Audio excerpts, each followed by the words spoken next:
Good evening, all my students. I am Prempal Singh from Chandosi, district Sambhal, UP. I am going to teach you today direct to indirect narration. Direct to indirect narration is very beautiful and interesting topic for the welfare of the student. छात्रों, आज मैं आपको direct to indirect narration पढ़ाने जा रहा हूँ. Direct to direct narration में मैंने अब तक आपको एसेप्टिव सेंटेंस पढ़ाए थे, उसके बाद इंटरोगेटिव सेंटेंस पढ़ाए थे. आज मैं आपको इंपरेटिव सेंटेंस पढ़ाने जा रहा हूँ. इंपरेटिव सेंटेंस बहुत ही रोचक, सुंदर, सरल सुबोध भाषा में समझाए गए हैं. चलिए मेरे साथ आइए देखते हैं imperative sentence. Imperative sentence Hindi में आदेशात्मक वाक्य कहलाते हैं और इसकी सबसे बड़ी पहचान ये है कि जिन वाक्यों में आज्ञा, आदेश, सलाह, सुझाव, प्रार्थना व इनकार आदि भाव प्रकट होता हो उन्हें इंपरेटिव सेंटेंस कहते हैं. ये वाक्य verb always, please, kindly, do not, never, let, etc आदि से शुरू होते हैं. इनमें कर्ता यू प्राय छिपा रहता है. अगर आप पहचान लेते हैं कि इंपरेटिव सेंटेंस है तो उसके सेड या सेड टू को इस प्रकार बदलते हैं: ऑर्डर में, एडवाइस में, रिक्वेस्टेड में, फॉरवर्ड में. सेड और सेड टू को हम इन शब्दों में चेंज कर देते हैं: order, advice, requested, forward. Order जब बदलते हैं जब आज्ञा, आदेश का भाव प्रकट होता हो. एडवाइस सलाह का भाव या परामर्श का भाव प्रकट होता हो तो हम एडवाइस बदलेंगे. प्रार्थना का भाव प्रकट होता हो तो हम रिक्वेस्टेड बदलेंगे. इनकार या मना या निषेध का भाव प्रकट होता हो तो हम फॉरवर्ड बदलेंगे. और इनके बाद में हम टू लगा करके जैसे का तैसा लिखते हैं. आदेश, ऑर्डर कौन देता है? ऑर्डर हमारे बुजुर्ग, बड़े, माता पिता, अध्यापक, अधिकारी वर्ग, ये हमको आदेश देते हैं. एडवाइस, मित्र, डॉक्टर, वकील, नर्स हमको एडवाइस देते हैं. कहीं कहीं पर माँ बाप और अध्यापक एडवाइस देने का काम भी करते हैं.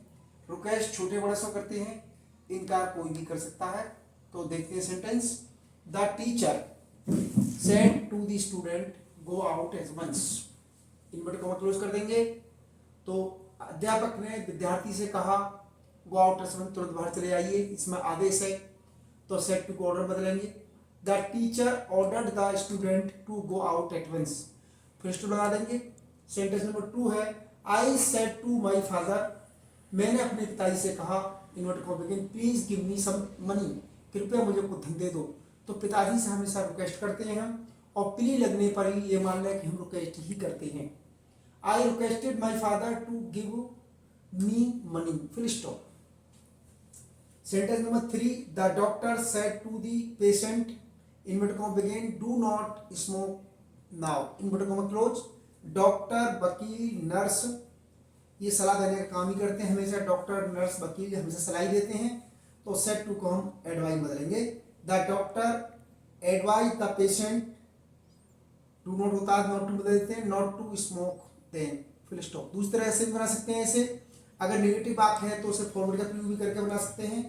फॉरवर्ड भी लिखा है हमने ऊपर, तो देखेंगे. The doctor forward the patient to smoke then, फिर स्टॉप लगा देंगे. सेंटेंस नंबर 4 है my mother said to me, inverted comma begin, never tell a lie, मेरी माताजी ने मुझसे कहा कभी झूठ मत बोलो. तो बनाएंगे इसे. माँ हमको सलाह दे रही है तो my mother advise me never to tell a lie. इसमें फॉरवर्ड का प्रयोग नहीं करेंगे क्योंकि डू नॉट वाले वाक्य में ही हम फॉरवर्ड का प्रयोग करते हैं. नेवर वाले वाक्य में हम नॉट टू का प्रयोग ही करते हैं. तो my mother advise me never to tell a lie, फिर लगा देंगे. सेंटेंस नंबर 5 है my friend said to Anjali, inverted comma begin, work properly today, inverted comma close, फिर स्टॉप. तो इसमें मेरा मित्र अंजलि को सलाह दे रहा है. तो देखो my friend advise Anjali, to लगाकर जोड़ देंगे, टू वर्क प्रॉपर्ली टुडे को डेडे बदल देंगे, फिर स्टॉप. ये सेंटेंस मैंने आपको 5 सेंटेंस समझाए हैं. ये सभी आदेशात्मक वाक्य, आदेशात्मक सेंटेंस संबंधित हैं. अगर छात्रों को मेरी वीडियो अच्छी लग रही हो तो इसके चैनल को सब्सक्राइब कर दें, वीडियो को लाइक कर दें और बेल आइकन बटन दबा दें. ये काम कर दें. जय हिंद, जय भारत. अगली वीडियो मिलेंगे.